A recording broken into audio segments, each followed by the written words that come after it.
दोस्तों राधे राधे। मैं प्रियंका ठाकुर आपके बीच एक बहुत ही पारिवारिक स्टोरी कहानी लेकर आई हूँ। दोस्तों, लोगों की सोच की वजह से हमारे घर की स्थिति खराब हो गई। मेरे पति भी उनकी छोटी छोटी सोच की बातों से प्रभावित हो गए। मेरा नाम बबीता है। आज मैं आपको अपनी कहानी सुनाने वाली हूँ। मेरे पति रमेश ने अपनी ज़िंदगी में बहुत मेहनत की। वो ज़्यादा पढ़े लिखे नहीं थे, इसलिए हमेशा से मेहनत और मजदूरी का काम ही उन्हें मिला और घर चलाने के लिए उन्होंने यही किया। हमारे 2 बच्चे हैं, बेटा 12 साल का है और बेटी 19 साल की है। अभी तक मेरे पति ने जैसे तैसे अपना घर चलाया। इस उम्र में भी आज भी हम वहीं हैं। अगर काम नहीं करेंगे तो खाने को नहीं मिलेगा, घर नहीं चल पाएगा, बेटा और बेटी की पढ़ाई पूरी नहीं हो सकेगी।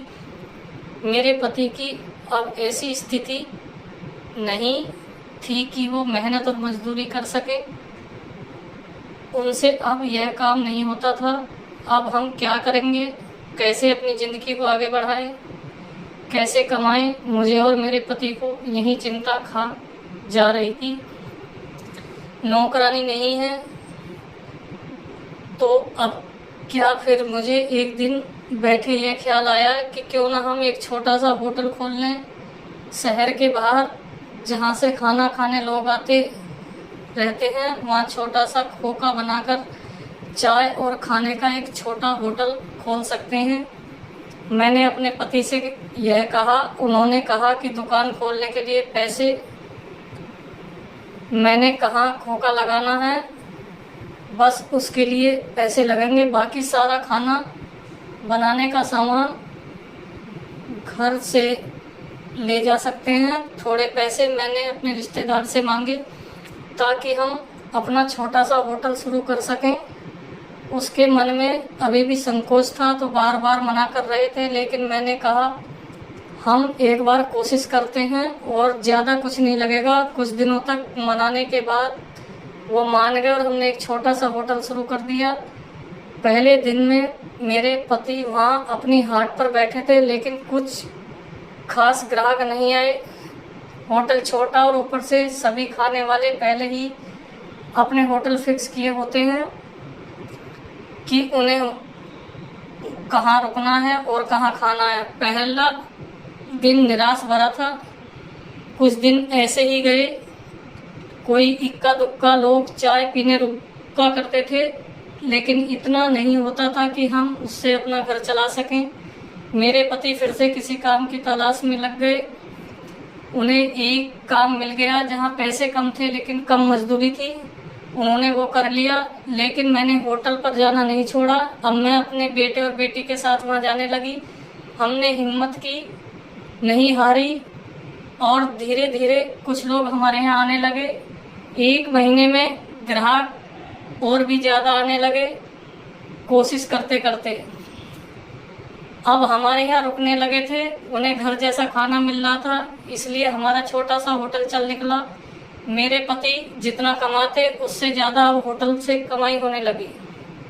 देखते ही देखते हमने जो छोटा सा होटल खोला था उससे हमारी आर्थिक स्थिति में बहुत सुधार हो गया। जो कर्जा लिया था वो भी उतर गया।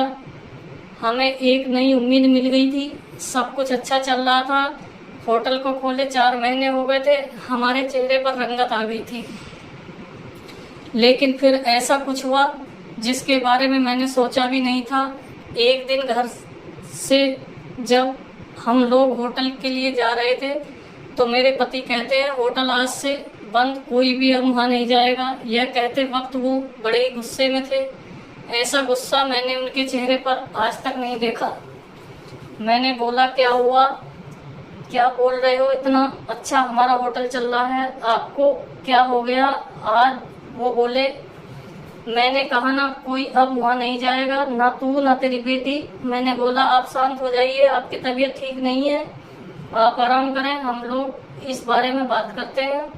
वो और ज़्यादा गुस्सा हो गए। कहा कि चिंता की कोई बात नहीं है, मैं जितना कमाता हूँ उससे घर चल जाएगा, तू अब वहाँ नहीं जाएगी। मेरे पति का ऐसा रूप मैंने पहले नहीं देखा था। उस दिन होटल पर गई थी, नहीं गई, लेकिन जब वो शाम को आए तो उनका मुंह उतरा हुआ था। मैंने सही समय देखकर उनसे बात की, पूछा क्या हुआ, आपको ऐसा क्यों बोल रहे हैं। वो बोले कि मेरा मुंह मत खुलवा, मैं सब जानता हूँ कि तू क्या कर रही है। तेरे साथ इतने दिनों तक वहाँ रहा, तब वहाँ कोई नहीं आता था और मेरे जाते ही ढाबा चलने लगा। आखिर ऐसा भी क्या हो गया, मेरे तो होश ही उड़ गए। वो क्या बोलना चाहते थे मैं समझ गई। ऐसी बात वो भी शादी के इतने दिनों बाद उनके मुंह से सुनकर मुझे यकीन नहीं हो रहा था कि ये मेरे पति हैं। मैं एकदम खामोश हो गई। रात को मेरे आंसू नहीं रुक रहे थे, मेरे मुंह पर अब होटल का नाम भी नहीं आया। इस तरह की बातें सुनने के बाद मेरा अब कुछ करने का मन ही नहीं किया। उस दिन से खामोश हो गई। अब कुछ करने को कहने को बचा भी नहीं था। मैंने सोचा था कि उनको कोई सफाई नहीं दूंगी, वो अपना काम करते रहे, लेकिन उनकी कमाई कम थी, उससे अच्छे से गुजारा नहीं हो पाता था। कुछ ही दिनों में जो पैसा जमा किया था वो खत्म हो गया। करीब 6 महीने बाद ही उनकी तबीयत खराब हो गई। वो बिस्तर पर आ गए, काम नहीं कर पा रहे थे। मैं जैसे तैसे उन्हें संभाल रही थी। घर में जब पैसा खत्म होने लगा तो कर्जा लेने की नौबत फिर से आ गई। मैं चाहती थी कि कहीं किसी के घर जाकर खाना बनाने या बर्तन धोने का काम करने लगूं, लेकिन उनकी तबीयत खराब थी तो मैं नहीं चाहती थी कि मेरी किसी बात के कारण वो फिर उसी तरह की बात करें। एक दिन वो बिस्तर पर थे, उनके लिए खाना बना रही थी, तब उन्होंने मुझे बुलाया। बोले मैं जानता हूँ उस दिन की बात तुम्हें परेशान कर रही है, लेकिन तुम्हें लग भी रहा होगा कि मैं तुम्हें कैसे बोल सकता हूँ, लेकिन वो शब्द और बातें मेरी नहीं थी। मैंने कानों में ऐसी बातें आई थी, अपनी रिश्तेदारी में ऐसी बात हो रही थी। मैंने अपनी बीवी और बेटी को अकेले वहाँ छोड़ दिया। उन्हें देख लोग रुकते थे, जिससे कमाई हो रही थी। इस तरह की बातें मैं बर्दाश्त नहीं कर सकता। 2 रोटी कम खा लेंगे, लेकिन यह सब नहीं सुनना था। समाज और यहाँ के लोग खासकर अपने परिचित और रिश्तेदार आपको आगे बढ़ता देख बहुत कुछ कहने लगते हैं, लेकिन लोग इस हद तक गिरे हुए हैं, मुझे इसका पता नहीं था और मेरे पति भी उनकी बातों में आ गए। उस समय मैं भी होती उनकी जगह तो शायद यही करती, मुझे भी उतना ही बुरा लगता, वही फैसला लेती जो उन्होंने लिया। मैंने उन्हें कहा है वो शुभचिंतक जो आपकी मदद करने नहीं आएंगे, जाइए आप उनसे पूछिए, हमारे घर में खाने को नहीं है, तबीयत खराब है, आप बताएं कौन आया अब हमारी मदद करने। दुनिया किसी को खुश नहीं देखना चाहती और अगर कोई मेहनत करके आगे बढ़ता है तो सारे प्रयास करके उसे पीछे धकेलने की कोशिश करती है। और आप उनकी बातों में आ गए, वो लोग सफल हो गए और आपको बात बनाना है। अब अगर हम भूख से मर जाएंगे तो भी उन्हें बातें मिल जाएंगी। वो लोग कुछ समय तक बोलते, अगर हमें कोई फर्क नहीं पड़ता तो वो थक कर हार मान लेते। वो पीछे ही इस तरह की बकवास कर सकते हैं, सामने आने की तो उनमें हिम्मत नहीं है। उस दिन मेरे पति की आंखें खुल गई। उन्होंने कहा कि तुम सच बोल रही हो, मैं ही पागल था लोगों को सफाई देने और उनके आगे अच्छा बनने में अपना नुकसान करा लिया। जब हम गलत नहीं है तो हमें सफाई क्यों देना पड़े। मुझे माफ कर दो, हमें नहीं उन्हें बदलनी होगी अपनी सोच, और अगर बदले तो हमें क्या, हमें अपने कर्म करते रहना चाहिए।